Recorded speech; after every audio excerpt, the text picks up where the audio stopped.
Man, that's a nice suit. Thank you very much. Well, Bobby, you just beat Tony Ferguson, so I guess what are the emotions after a performance like that? I'd have to watch the tape to kind of feel emotions. I really don't know about feelings, bro.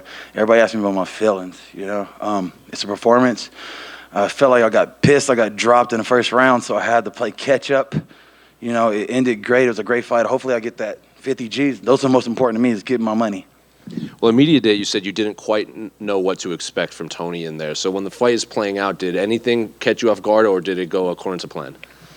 Everything went according to plan. Everything we drilled, everything we saw, he did everything we expected. You know, I didn't know if I was expecting him to be so tough. He took shot after shot after shot. I'm like, okay, he's gonna be here for a while. You know, I was dropping some hammer fist on his face. And I'm like, God, this guy's got a rock head. You know. So I guess when that's playing out and you're punching him both on the canvas and standing, and he keeps coming forward, does any part of you have to maybe pull back a little so you don't gas yourself out in there? Man, I thought a couple of shots on the ground, I'm like, all right, he's going to start to get ready to kind of go out a little bit. I'm going to start putting a little bit more. But I'm like, oh, he's not going anywhere. This kid's in here. And so I started like, oh, maybe I shot a little too much out of the tank. But no, just pace yourself, find it.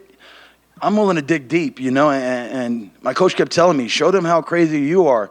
And that meant that if we had to go to the absolute death, we went to the absolute death, which was meaning that at the end of the round, I finally caught the choke where I never stopped. I could have easily given up, you know. Well, speaking of that choke, I think the line for you winning by third round submission was plus 4,000, even as high as plus 5,000. Holy shit. So what do you think about those odds? Holy shit. See, but that's the thing y'all don't know about me. I'm a mixed martial artist. I can do everything. I just choose not to show you the wrestling or the jiu-jitsu because most guys think it's pretty boring. So I choose not to do that. I'm here to show you a bang, you know, show you some action. But he kept trying to force that with me. I think he thought I didn't have those things in my tank. What do you think Tony should do next with his career? Some people think he should hang it up. Do you think he should keep fighting? Tony? Yeah. What I should say for another man? I can't speak for another man. It depends on what's in his heart and what's his goals, you know? I'm going to keep going until I accomplish my goals. I pay my houses off. I'm debt-free. I have a few $100,000 in the bank. Then I could be done. So what would you like next for your career in the UFC? What I like next? I'm not God. I'm just going walking this thing, you know? I leave those things to Sean Shelby, McMahon. They watch the fights. They know who to put in front of me. I don't pick and choose. Nobody calls me out because they know I'm that guy, you know? Bobby, you know, you can't, like you said, you can't speak for another guy about what he wants to do with his career, but for you, you were just in there with him. Did he feel like a guy who's at the end of his career, if you know what I mean? I don't know. I wouldn't say so. I mean, he took a hell of shots, and he was still fighting. He was still game. And I felt like maybe it was someone else. Maybe they would kind of slow down and stop. He could have, I don't think he still got it in him. I would say so. He's got a lot of fight in him, you know. Even when I thought, all right, you're going to start backing up because you're getting hit with some shots, he was still coming at me like, I thought he thought I was going to get tired and quit. But no, that's what he tells me. He still got so much fight in him. So I wouldn't say give it up if I was him.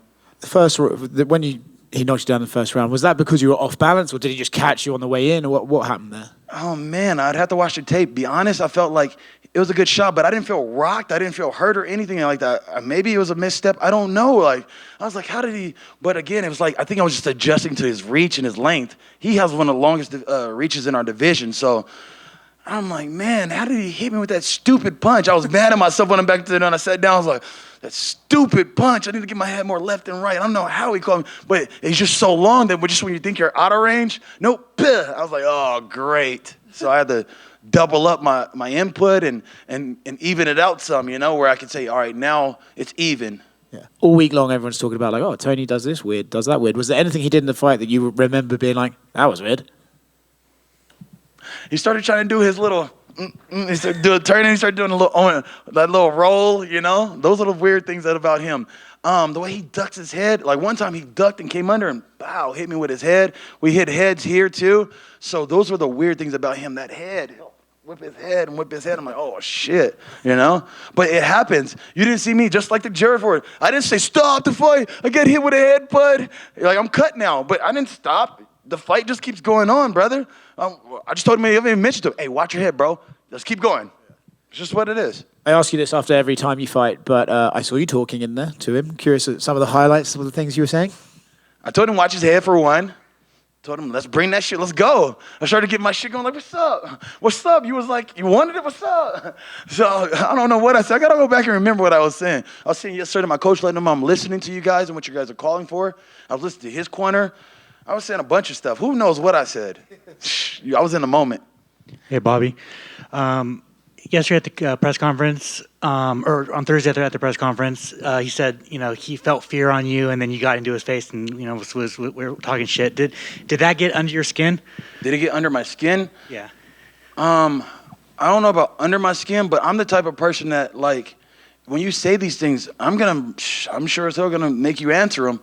And so to me, it was just like, say it now that I'm in your face and you're looking at me eye to eye. Say you saw fear. Tell me. And he didn't say anything. I'm like, what are you seeing that I'm not seeing? And it's not that I don't respect him or anything like that, because it really got me looking like the bad guy, because I'm over there chastising him, yelling at him. Now it looks like you're yelling at our hero. So people even started booing me, It's just like, bro, he started it. I don't start nothing with none of these guys. They all say something to me, and now I come back to finish it, and I look like the bad guy.